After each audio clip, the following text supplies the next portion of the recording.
spiciest chicken sandwich in Las Vegas. Flippin Good.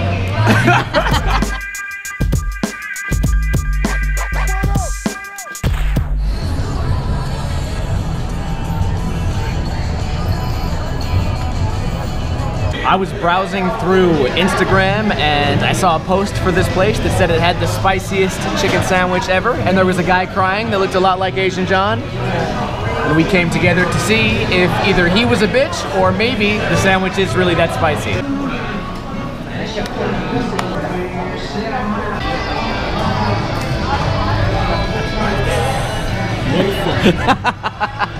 Push it down. Oh wait, you guys want to look on the inside? Oh shit. I can smell the heat.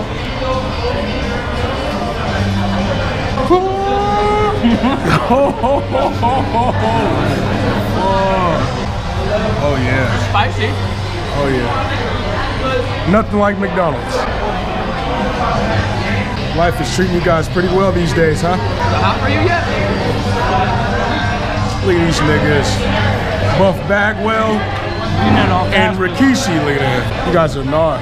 Oh, they're gonna smack this shit right out the fucking park. Tastes like a hot and spicy, really? It's just as hot. Sometimes the hot and spicy is hotter. Have you ever gone hot and spicy? You're like, ooh, this is hot. This one's like... Feeling some heat? Feeling some heat. John's wiping his nose. You gotta feel it now. Shit. Yeah, right. This nigga's almost done with his burger. Not that bad. We fell for the marketing. Excellent. It is really good. Tummy Killer Ranchero. John finished his. I'm almost done with mine, John. On a scale of 1 to 10, how hot was that? 3. I would say, although it is probably one of the best chicken sandwiches I've had in a long time, I would not say it's even in the top 100 spiciest things I've ever had. So if you want spicy, go to Wing King. If you guys want chicken, come here.